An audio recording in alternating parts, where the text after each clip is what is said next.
Welcome to Little Home Projects.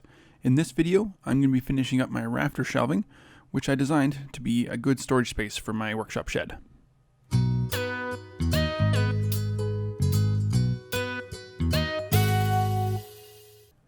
Back in the early design of this shed, I decided to build rafters that would allow for storage.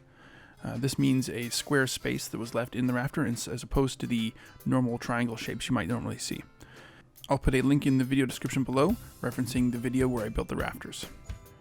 The bay at the very front of the shed is already being used to have my spare tires and winter tires, so that one's already spoken for.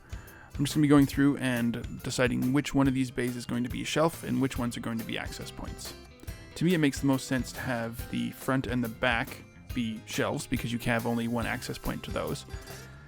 This means that there'll be two bays in the middle that will only be accessible from one side or the other. In other words, it'll be a double wide bay for storage.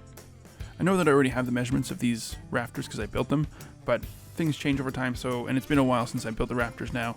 I'm just going to measure out the exact size of the shelves that I need to be. I'm just using OSB plywood for my shelving material. It's pretty cheap. It's also not the strongest when you want to put stuff on it, but for this sort of application, I think it'll work just fine. I measure out the length and width that I need and cut it to size. I'm using a jigsaw to make this cut. Normally you would use something like a circular saw, but the jigsaw is really easy to just pull out and go. It doesn't make the straightest cut, but it's really very light and easy to use. I think the jigsaw is underrated for shop projects like this. For the shelving bay at the back, I needed to add some extra blocks into the wall. Just the way the design worked out, the shelf needs to sit on this, otherwise there'd be nothing for it to rest on. Putting the piece of OSB plywood into the position, just to sort of see how it fits. I find that it is a bit snug on the one side. It's a bit, it binds up as I'm placing it. So here using the jigsaw again, just to shave a little bit off the edge of the piece of wood so that it fits a little easier. Because this is just a workshop and not a finished, fine piece of project, these cuts don't have to be super perfect or super straight. But having the jigsaw in hand makes it really easy just to custom fit things. After that, I just screw about every 8 to 10 inches along the front and the back of the shelf to keep the piece of plywood nice and secure in position. Before continuing on to the rest of the bays though, I want to do a quick test fit to see if what I want to store up here will fit and feel good. So just putting some sort of medium weight totes up here just to sort of see how they stack and sort. I'm finding that it's actually pretty strong, but I'll probably want to put some additional bracing underneath the plywood just to make sure it doesn't flex and bend over time. The OSB isn't super strong in this direction. But you can see that these bays are actually quite large and you can store a lot of stuff in them. So if you're going to be stacking totes like this, so multiple totes on top of each other, you want to make sure that it's nice and solid because you can fit a lot in these bays.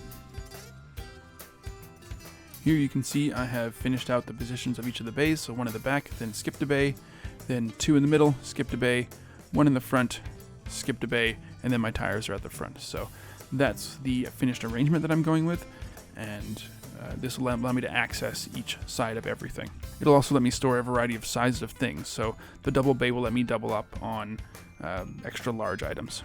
I measured and cut a few pieces of wood to act as braces for the shelves, wedged them into place nice and tight so that they would add a significant amount of structural support to the shelf. I figured this will last years now.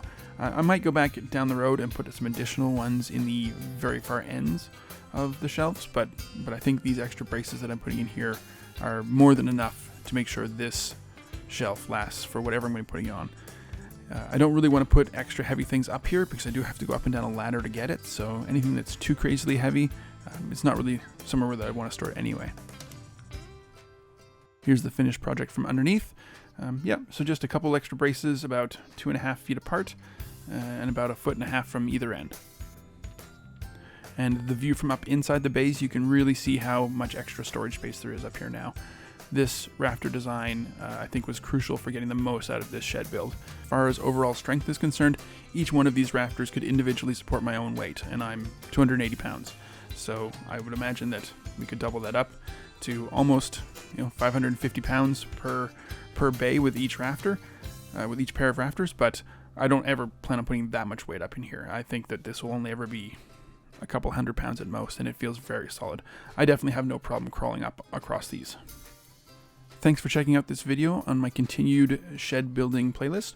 I will add more videos to this playlist whenever I make upgrades to this shed. Thanks for checking out Little Home Projects. See you next time.